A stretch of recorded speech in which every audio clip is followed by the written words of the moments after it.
ಹೆಬ್ಬಗಟ್ಟೆ ಈ ಗ್ರಾಮದಲ್ಲಿ 49 ಎಕರೆ ಫಲವತ್ತಾದ ಭೂಮಿ ಒಂದು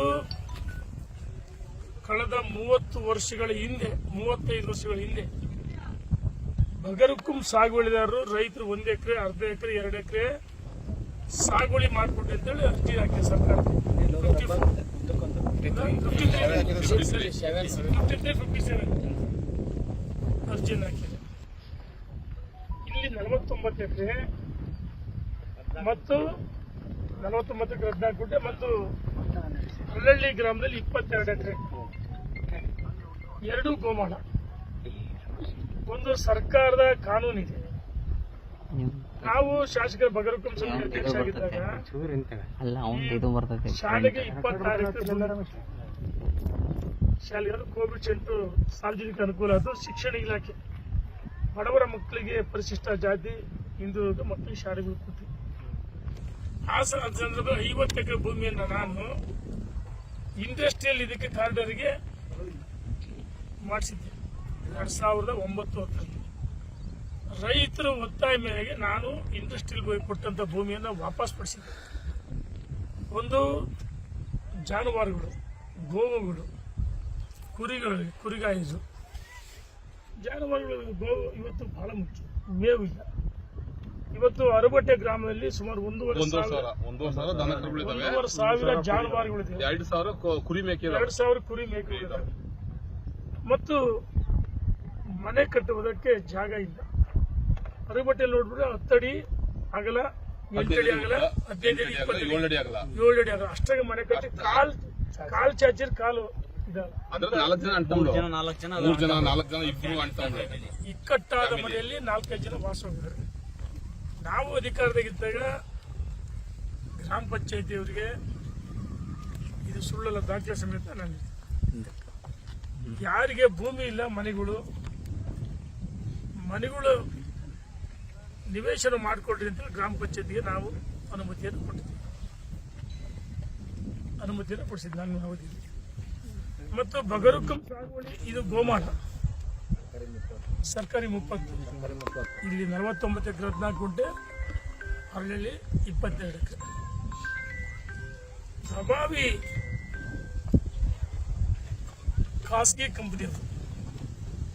ಈ ಕಾನೂನನ್ನ ಓವರ್ಟೇಕ್ ಮಾಡಿ ಅಧಿಕಾರಿಗಳು, ಕಂದಾಯ ಇಲಾಖೆ ಅಧಿಕಾರಿಗಳು ಮತ್ತು ಬೆಸ್ಕಾಂ ಇಲಾಖೆಯವರು, ಇದು ಪ್ರಧಾನಮಂತ್ರಿ ಯೋಜನೆ ನಿಜ. ಆದರೆ ಪ್ರಧಾನಮಂತ್ರಿಗಳು ಈ ಭೂಮಿ ಕೊಡಲಿಕ್ಕೆ ಅವರಿಗೆ ಆದೇಶ ಮಾಡಿದ್ದಾರೆ. ಅವ್ರ ಉದ್ದೇಶ ಇವತ್ತು ಈ ಏನು ಜಲ ವಿದ್ಯುತ್ ಕಡಿಮೆ ಆಗ್ತದೆ, ಹಾಗಾಗಿ ನಾವು ಸಹಜವಾಗಿ ಬಜೆಟ್ನಲ್ಲಿ ಸೋಲಾರ್ಗೆ ಅವಕಾಶ ಕೊಡ್ತೀವಿ.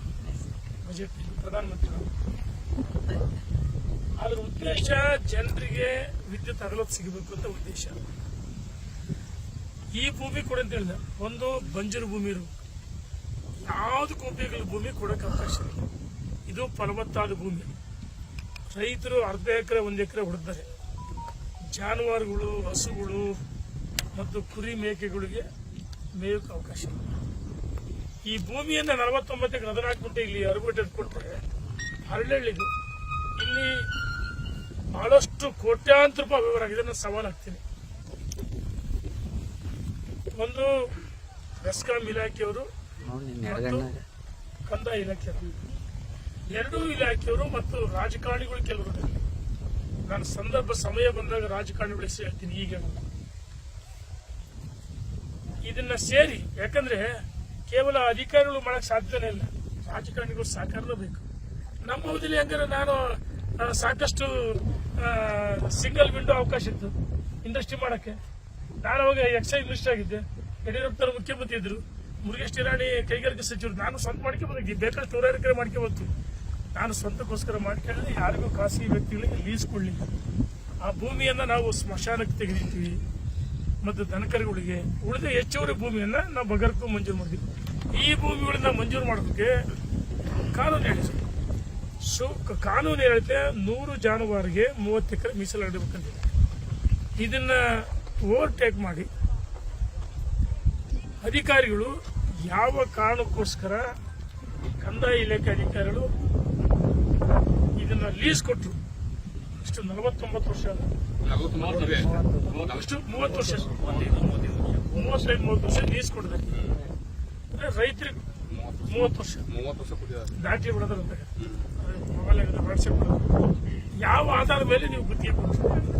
PM ಇದು ಕುಸುಮ ಯೋಜನೆ, ಈ ಭೂಮಿ ಇಲ್ಲಿ ಅಧಿಕಾರಿಗಳು ಏನ್ ಮಾಡ್ತಾರೆ, ಮಿಸ್ಗೈಡ್ ಮಾಡ್ತಾರೆ. ಇದು ಕೇಂದ್ರ ಸರ್ಕಾರದ ಯೋಜನೆ, PM ಕುಸುಮ ಯೋಜನೆ. ಇದನ್ನ ರೈತರಿಗೆ ಉಚಿತವಾಗಿ ಕರೆಂಟ್ ಕೊಡ್ತಾರೆ. ಇದು 100% ಅಷ್ಟೇ ಸುಳ್ಳು.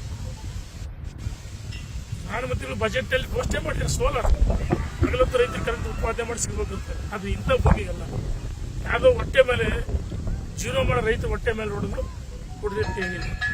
ಇಲ್ಲಿ ಸಾರ್ವಜನಿಕವಾಗಿ ಅವ್ರು ಹೇಳ್ತಾರೆ ಅಧಿಕಾರಿಗಳು, ಇಲ್ಲ PM ಇದು ಕುಸುಮ ಯೋಜನೆ, ಇದು ಹಗಲೊತ್ತು ಯೋಜನೆ, ರೈತರಿಗೆ ಉಚಿತವಾಗಿ ಕರೆಂಟ್ ಕೊಡ್ತೀವಿ ಅಂತ ಸುಳ್ಳು ಹೇಳಿದ್ದಾರೆ ಅಧಿಕಾರಿಗಳು. ನಾಚಿಕೆ ಆಗುತ್ತೆ. ಅಂದ್ರೆ ನಾವು ಶಾಲೆ ಮಾಡಿದೀವಿ ನೋಡಿ, ಇಲ್ಲಿ ಎಲ್ಲ ಶಾಲೆ ಸರ್ಕಾರ, ಆ ಶಾಲೆಗಳಲ್ಲಿ ಸ್ಥಳೀಯ ಮಕ್ಕಳಿಗೆ ಓದೋಕೆ ಅವಕಾಶ ಇಲ್ಲ.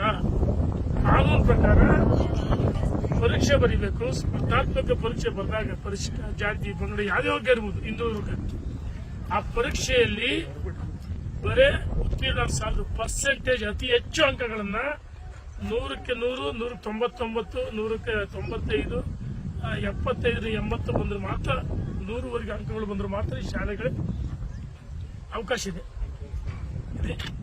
ಅದು ಉತ್ತೀರ್ಣ ಆಗಬೇಕು. ಶಾಲೆಗಳಲ್ಲಿ ಕಾಣದೆ. ಆಮೇಲೆ ಇಂಡಸ್ಟ್ರಿ ಮಾಡ್ತೀವಿ. ಇಂಡಸ್ಟ್ರಿ ಮಾಡಿದ ತಕ್ಷಣ ಡೈರೆಕ್ಟ್ ಸೇರಿಸಿ ಬಿಡ್ತಾರೆ.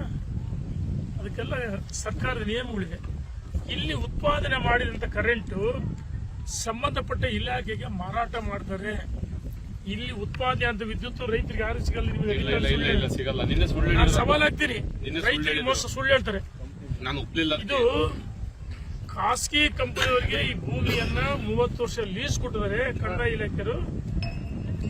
ಬೆಸ್ಕಾಮಿನ ಸೇರಿ ಒಳ ಒಪ್ಪಂದ ಮಾಡಿಕೊಂಡು ರಾಜಕಾರಣಿಗಳ ಬೆಂಬಲದಿಂದ ಈ ರೀತಿ ಭೂಮಿಯನ್ನ ಅಕ್ರಮವಾಗಿ ಲೀಸ್ ಕೊಡಿದರೆ, ನಿನ್ನೆ ದಿವಸ ನನಗೆ ಮಾಹಿತಿ ಬಂದಾದ್ಮೇಲೆ ಇಲ್ಲಿ ಸ್ಥಳದಲ್ಲಿ ಬಂದ್ರೆ ನಾನು ಕೇಳ್ತೀನಿ, ಏನಾದರೂ ಅನಾಹುತ ಆದರೆ, ಅಪಘಾತವಾದರೆ, ಕಳ್ಳತನ ಆದರೆ, ಅತ್ಯಾಚಾರ ಆದರೆ, ಬರ್ಬರ ಹತ್ಯೆಗಳಾದ್ರೆ, ಮರ್ಡರ್ ಆದ್ರೆ ಪೊಲೀಸ್ನವರು ಬರೋದು ಕಷ್ಟ,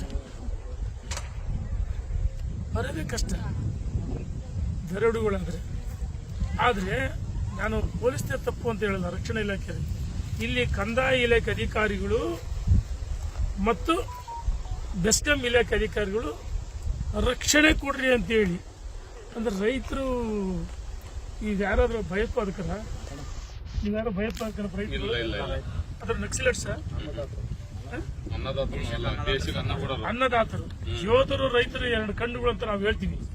ಅನ್ನ ಕೊಡ್ತಕ್ಕಂಥ ರೈತರ ಮೇಲೆ ಬೆಳಗಿನ ಜಾವ 5 ಗಂಟೆ ಬಂದು ನೋಡಿ, ಒಂದು ಆಂಬುಲೆನ್ಸ್, ವೈದ್ಯರುಗಳು, ಡಾಕ್ಟರ್, ಅದೇ ವೈದ್ಯರುಗಳು, ಡಾಕ್ಟರ್, ಸುಮಾರು 200-200 ಜನ ಪೊಲೀಸು, DR ವ್ಯಾನ್ಗಳು ಬಂದು. ನಾನು ಬಂದಂತ ಸಂದರ್ಭದಲ್ಲಿ 8 ಇಟಾಚಿಗಳು, 106 ಜನ ಖಾಸಗಿ ಕಂಪನಿ ಖಾಸಗಿ ನೌಕರರು ಸರ್ವೆ ಮಾಡ್ತಾರೆ. ನಾನು ಕೇಳಿದೆ, ನಾನು ನಿನ್ನೆ ಮೊನ್ನೆ AC ಅವ್ರು ಕರೆ ಮಾಡಿದೆ, ಏನು ಈ ರೀತಿ ಸರ್ವೆ ಮಾಡ್ತಿದ್ರಂತೆ. AC ಅವರಿಗೆ ಸಂಬಂಧಪಟ್ಟ ಇಲಾಖೆಯವ್ರಿಗೆ ಹೇಳಿದ್ರೆ, ಹೌದು ಸರ್ ಅವಾಗ ಆಗಿತ್ತು, ಯಾವ ಡೇಟಾ ನಿಮ್ದು ಕಾಲದಲ್ಲಿ ಬೇರೆ ಡೇಟ್ ಹೇಳ್ರಿ, ಇದು ನನ್ನ ಪಾಲಿಲ್ಲ ಅಂತ ಹೇಳ್ರಿ.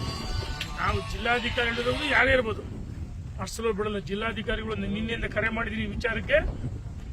ನಾನು ಬೆಸ್ಕಾಂ MD ಅವರಿಗೆ ಮಾತಾಡಿದ್ದೀನಿ, ಮಾಂತೇಶ್ವಳಿಗೆ SP ಮೇಡಮ್ ಮಾತಾಡಿದ್ದೀನಿ, ಮತ್ತು AC ಸಂಬಂಧಪಟ್ಟವರಿಗೆ ಬಂದಾಗ ಇಲ್ಲಿ ಅವ್ರು ಹೇಳ್ತಾರೆ ಇದು PM ಕುಸುಮ ಯೋಜನೆ, ಕೇಂದ್ರ ಸರ್ಕಾರದ ಯೋಜನೆ, ಹಾಗೆ ಕಟ್ಟೆ ಹೇಳ್ತಾರೆ. ಯಾರು ಎಷ್ಟು ಪಾಲಿದೆ ಇಲ್ಲಿ ಬಹಿರಂಗ. ಇದು ನಾನು ಹೇಳ್ತೀನಿ, ಕೋಟ್ಯಾಂತರ ರೂಪಾಯಿ ವ್ಯವಹಾರ ಆಗಿದೆ. ನಾನು ನೋಡಿ ಯಾವ ವ್ಯಕ್ತಿ ಹೆಸರು ಹೇಳಕ್ ಇಚ್ಛೆ ಪಡಲ್ಲ. ಕೋಟ್ಯಾಂತರ ರೂಪಾಯಿ ವ್ಯವಹಾರ ಆಗಿದೆ.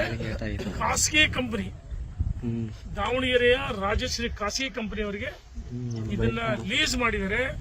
ನೋಡಿ 30 ವರ್ಷದ ಹುಡುಗಾಟಿಗಿರ ಫಲವತ್ತಾದ ಭೂಮಿ, 1 ಎಕರೆ ಭೂಮಿ ಕಡಿಮೆ ಅಂದ್ರು ಈ ಟ್ರೈ ಲ್ಯಾಂಡ್ 35-40 ಲಕ್ಷ ರೂಪಾಯಿ ಎಕರೆ ಇದೆ. ನೀರಾವರಿ ಇದ್ದಂತ ಭೂಮಿ 50-60 ಲಕ್ಷ ಇದೆ. ಹಳ್ಳಿ ರೋಡ್ ಸೈಡ್ ಜಮೀನು 50-60 ಲಕ್ಷ, ಹಳ್ಳಿ 22 ಎಕರೆ ಕೊಡ್ತಾರೆ. ನಾನು ಹೇಳ್ತೀನಿ ಒಂದು ಸೆಕೆಂಡ್. ನಿನ್ನೆ ದಿವಸ ನನಗೆ ಕರೆ ಮಾಡಿರ್ತಾರೆ, ಖಾಸಗಿ ಕಂಪನಿಯವರ ಮಾಲೀಕರು ನಿಮ್ಮನ್ನು ಭೇಟಿ ಆಗ್ತಾರೆ ಪರ್ಸನಲ್ ಆಗಿ ಅಂತ. ನಾನು ಹೇಳಿದೆ, ನಾನು ಯಾವುದೇ ಹಣದ ಆಸೆ ಜಗ್ಗನಲ್ಲ, ಬಗ್ಗನಲ್ಲ, ಕುಗ್ಗನಲ್ಲ, ರೈತರ ಎಲ್ಲ ವರ್ಗದವ್ರ ಪರ. ಈ ಒಂದು ಯಾರ ಆಸೆ ನಾನು ಜಗ್ಗಲ್ಲ, ಎಚ್ಚರಿಕೆ ಕೊಡ್ತೀನಿ.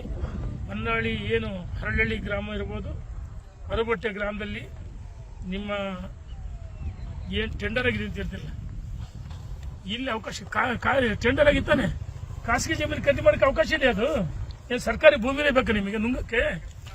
ಈ ಅಧಿಕಾರಿಗಳು ಮತ್ತು ಇವರು ಕಳ್ಳಾಟದಿಂದ ಇಂಥ ಅನಾಹುತ ಆಗಿದೆ. ನಾನು ನಿನ್ನೆ ಇಟಾಚಿ ಮಿಷಿನರಿ ಎಲ್ಲ ಓಡಿಸಿದ್ದು ಬೆಳಗಿನ ಜಾವ 5 ಗಂಟೆಗೆ ಒಂದು ಠಿಕಾಣಿ ಹಾಕಿದೆ. ನಾನು ಸವಾಲಾಗ್ತೀನಿ, ಒಬ್ಬ ರೈತನ ಮೇಲೆ ನಿನ್ನೆ ಹೇಳಿದ್ದೀನಿ, ಒಬ್ಬ ರೈತನ ಮೇಲೆ ಹಲ್ಲೆ ಮಾಡಿದರೆ ನಾನು ಫಸ್ಟ್ ಎದೆ ಕೊಟ್ಟು ನಿಲ್ತೀನಿ.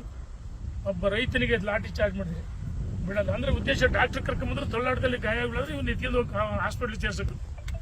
ಈ ಅಧಿಕಾರಿ ಎಚ್ಚರಿಕೆ ಕೊಡ್ತೀನಿ, 1 ಇಂಚು ಭೂಮಿ ಬಿಟ್ಕೊಡಲ್ಲ ಅಂತೇಳಿ ಎಚ್ಚರಿಕೆ ಕೊಡ್ತಾ ಇದ್ದೀನಿ. ಇದು ಕಳ್ಳಾಟ, ಇದು ಅಧಿಕಾರಿಗಳು ಸಂಬಂಧಪಟ್ಟ ಸೇರಿ ಇದ್ದೀರಿ ರೀಪ್ಲಾನ್ ಮಾಡಿದರೆ ಇದನ್ನು ರದ್ದು ಮಾಡಬೇಕಂತ ಹೇಳಿ ನಾನು ಒತ್ತಾಯ ಮಾಡಿದ್ದೀನಿ. ಮತ್ತು ನಾನು ಈಗಾಗಲೇ ಹೇಳಿದ್ದೀನಿ, ಇದನ್ನ ಸಂಬಂಧಪಟ್ಟ ಇದು ಗಮನಕ್ಕೆ ತಂದಿದ್ದೀನಿ. ನಾನು